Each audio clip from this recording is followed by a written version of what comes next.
Hello all, welcome to Click Clack. Today I'll be checking out the QK65. It comes in this bright orange carrying case made out of a thick material, enough to protect the keyboard. Let's crack into it.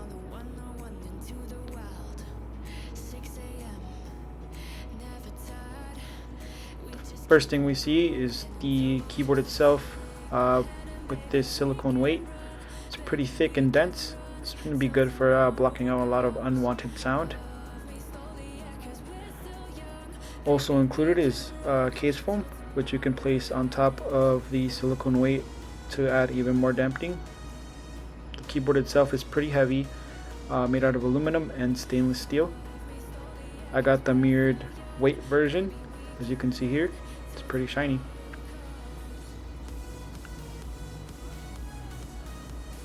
The keyboard itself has pretty square edges, rounded corners, and has a pretty nice typing angle. The finish itself is pretty great, although as you can see it picks up fingerprints quite easily. Pulling out the keyboard from the carrying case, we can move it out of the way.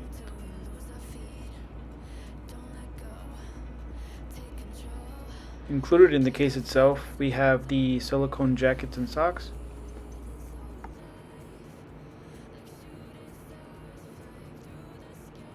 We also have this silicone weight filler for the case. Here we have the FR4 plate. Has a bunch of flex cuts on it, and it's actually a pretty good looking plate. And then the PCB. This is also including the PCB foam as well as the PE foam that is included in the package.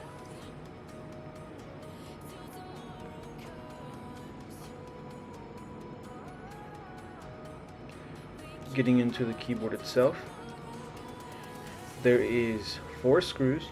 These are Phillips head screws.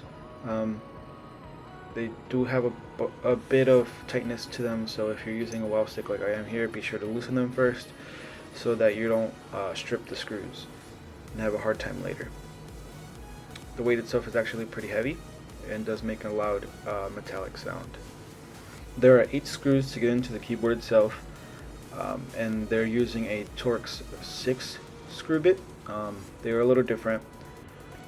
Here I am using the iFixit screwdriver just because my wow stick didn't have as much control as I would have liked it to have.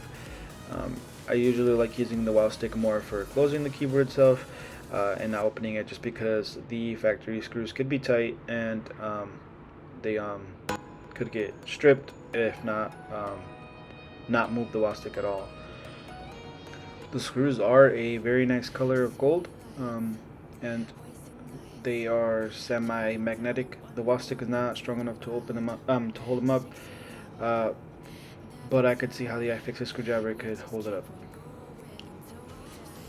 Separating the keyboard, we could see that it is a 3-piece construction.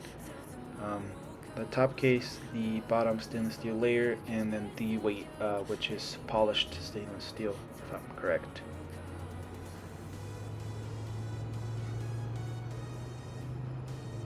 Moving them out of the way, we could bring in the PCB. I do gotta say that the company who makes this keyboard does do a really good job of packaging it and making it look very pretty. The PE foam sheet is already pre-cut and has space for stabilizers and for switch pins.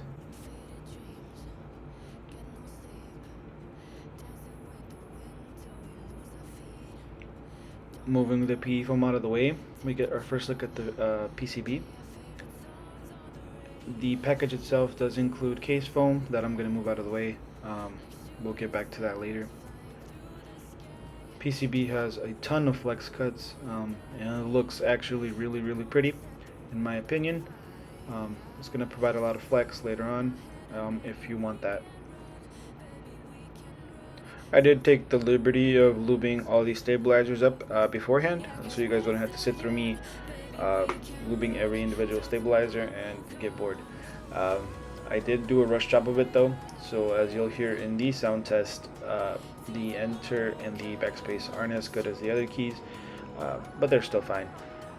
Trying to throw on the PE foam sheet. As you can see, there are no pre-cut holes for the stabilizers. Like I said earlier, it would work if you had put on the stabilizers on top of the PE foam sheet, but I did overlook that, so I did have to cut a little bit of the space in between just so that I could throw it on top and not have to unscrew these stabilizers, which were kind of a pain.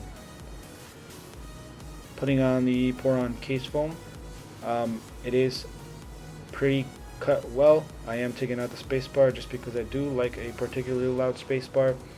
It is made out of pour-on, and it fits the build pretty well. Grabbing the plate, throwing it on. Like I said before, it is FR4, and it does have flex cuts, which will help. I will say that the PCB foam might hinder some flex, but I don't really care much about it. We are using Gap Black inks here. They are looped and filmed with desk keys.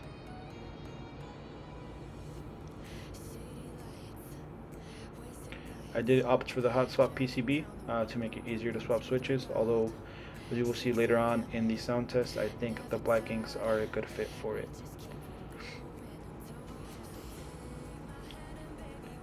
Bringing out the gaskets, I am opting out for the socks just because they will provide more flex, and I do like the sound a little bit better on them. They are quite small, so make sure not to lose any. And they are kind of a pain if you have pretty thick hands like me. So you know, take your time and make sure they're in all the way so that you don't lose any you know, while you're typing. They are pre-cut, so they do slide in pretty well. But like I said before, they're tiny and they're kind of tedious to put on. So make sure you take your time and get them in all the way.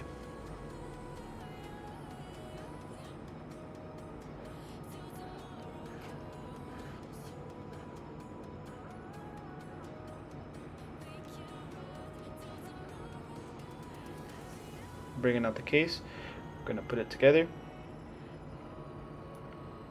Testing out the gasket performance here, it does look pretty good. We are going to throw some case foam in here. Here we have the keyboard.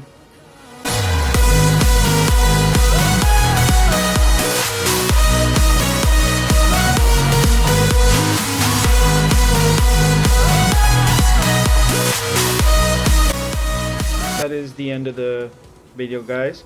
Hope you guys liked it. It was a beautiful keyboard to build and I did enjoy it. Let's get into the sound test.